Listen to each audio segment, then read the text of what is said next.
Hello à tous, on se retrouve aujourd'hui pour parler d'un petit jeu vidéo voilà, basé sur une toute petite licence du cinéma dont personne n'a entendu parler.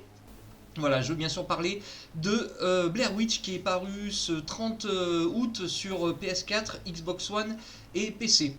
Donc c'est un jeu narratif qui a été développé par le studio qui avait déjà voilà, réalisé Layers of Fear. Ce n'est pas du tout un jeu d'aventure, un jeu d'action ou même un RPG, c'est purement narratif. D'ailleurs je trouve aussi que le jeu est quand même assez anachronique de sortir en 2019 un jeu enfin, sur l'univers de Blair Witch alors que le premier film est sorti en 99 et après deux films qui n'ont pas bien marché, donc peut-être ça a été pour surfer un peu sur l'effet Outlast, mais je trouve ça complètement anachronique de voir ce jeu arriver en 2019. Et donc pour le jeu en lui-même, je suis assez mitigé. J'ai passé un très bon moment, surtout pendant la dernière heure. Le dernier tiers est comme un film qui baserait tout sur son climax. Voilà, là j'ai vraiment accroché malgré un gros défaut sur lequel je vais revenir après. En fait, la trame scénaristique, si elle se base sur l'histoire, enfin le film Blair Witch, sur lequel d'ailleurs on va rappeler, il y a eu Blair Witch, le premier film, Blair Witch The Book of Shadows, qui a été complètement massacré par les producteurs. Voilà, le film qui est sorti en vidéo, tout a été remonté, réadapté par les producteurs. Et ce qui a malheureusement été encore le cas sur le troisième film Blair Witch qui est sorti en 2016 et qui là aussi les producteurs au départ ça devait être un film qui devait relater les origines de la sorcière de Blair, mais les producteurs ont préféré faire un semi-remake du premier film que d'offrir un nouvel éclairage, si je puis dire, sur le folklore de la sorcière de Blair. Et ce jeu essaye d'apporter un peu sa pierre à l'édifice sur l'univers, ce qui concerne voilà, sur tout l'univers Blair Witch. Mais malheureusement, je crois que la plus grande absente de ce jeu Blair Witch, c'est malheureusement la sorcière de Blair.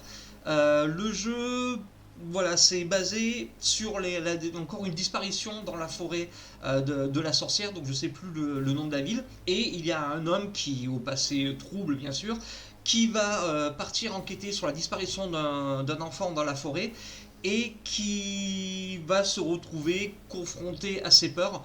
Et malheureusement, là, je trouve le scénario assez convenu, voilà, parce que sans trop dévoiler, la thématique, c'est les atrocités de la guerre, mais ça a déjà été vu dans pas mal de jeux vidéo, surtout au cinéma, et dans le jeu vidéo plus particulièrement dans le jeu Spec Ops The Line, qui avait vraiment bien abordé ce thème. Donc là, c'est un thème assez présent, malheureusement, au détriment de l'intrigue sur la sorcière de Blair et sur l'univers de Blair Witch. Donc dans la forêt, on progresse et on découvre des créatures, mais malheureusement, donc si elles viennent compléter, augmenter un peu cet univers Blair Witch, il n'y a pas de background, donc on ne sait pas pourquoi ces créatures sont là. Il y a quelques passages de voix de la sorcière de Blair, mais on ne la voit jamais, on ne sait pas pourquoi, on ne sait toujours pas pourquoi la sorcière a cette mainmise sur la forêt. De ce côté-là, on n'apprend malheureusement rien du tout. Alors, ce qui est bien sur le principe du jeu, il reprend Outlast 1, Outlast 2. Donc beaucoup basé sur, comme le jeu en plus se passe dans les années 90, sur l'utilisation du caméscope. Donc le but en fait c'est quand on découvre des cassettes, on les met dans le caméscope et en rembobinant la cassette à un certain moment, on fait apparaître des objets, on ouvre des portes. Donc ce qui apparaît, ce qui est à l'écran interagit sur le scénario. Donc ça c'est un bon petit point.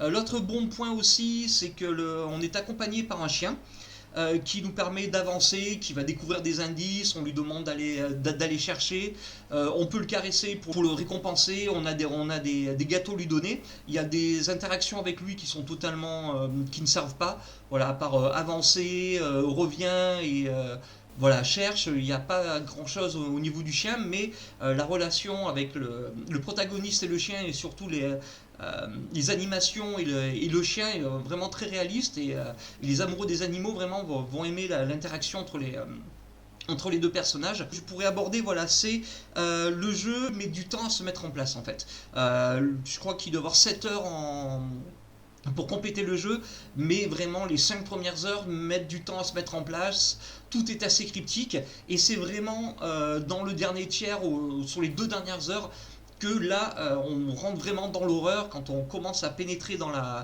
dans une maison et on est vraiment dans le cinéma d'horreur. Il y a le jump scare, vraiment le jeu fout la frousse hein, de ce côté-là. La maison fait beaucoup penser à Resident Evil 7. Donc on doit éviter des créatures dans le noir, de se faire voir avec la lumière de la lampe torche, donc on doit éclairer avec le caméscope, ou même des fois on doit avancer complètement dans le noir en longeant les murs. Du coup on apprend aussi un peu pourquoi les personnages dans les films, enfin dans le film, surtout le premier film Blair Witch, ils se mettent la tête contre le mur. Donc là on comprend pourquoi et vraiment on a envie de faire pareil. Je crois que même une fois dans le jeu on fait la même chose, il faut se mettre la tête face au mur pour pas être attaqué par les créatures. Mais malheureusement, sur ce dernier tiers, il est complètement étiré.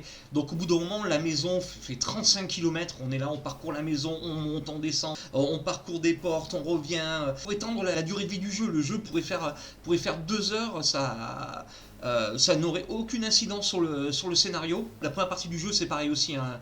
Tout est fait pour qu'on rebrousse chemin, pour qu'on revienne sur des pas, pour faire avancer l'intrigue. Tout est fait vraiment pour étirer.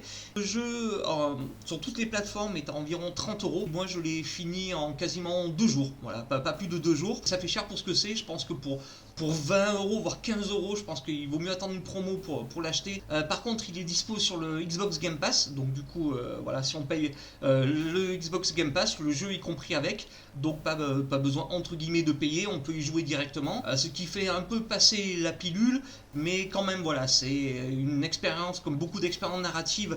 Le jeu est assez court. Mais ce qu'on regrettera le plus, c'est qu'il n'étoffe vraiment pas beaucoup. L'univers de Blair Witch, c'est vraiment concentré sur son personnage principal, avec un twist. La fin est vraiment... j'ai trouvé ça un peu bateau. Voilà, expédié à la va-vite. Je vais pas spoiler, ceux qui voudront faire le jeu verront bien. Je crois qu'il doit y avoir 1 ou 2 fins alternatives, mais je vois pas du tout. Enfin, peut-être à part un point qui pourrait faire un petit embranchement sur le jeu, mais ça a pas, je pense pas que ça ait beaucoup d'incidence. Donc je mettrai en note finale sur le jeu. Ouais, je mettrais un 3 sur 5, pas un 2,5, parce que les décors sont quand même cool, la forêt est vraiment très bien rendue. La maison, dans le final, l'intérieur, même si c'est assez redondant, je trouve que l'intérieur de la maison fait pas mal flipper. Et pour les amateurs d'Evil Dead et voilà, des films un peu de maison ou de cabane, vont largement apprécier. Et je rajouterais d'ailleurs que sur pas mal de sites, les notes, j'ai vu du 9 sur 10, du 8 sur 10, du 4,5 sur 5, c'est complètement exagéré par rapport au résultat final. Donc maintenant, à vous de voir si vous voulez le payer plein pot, si vous êtes fan de la saga Blair Witch, si vous voulez vous jeter dessus, ou attendre un peu la promo.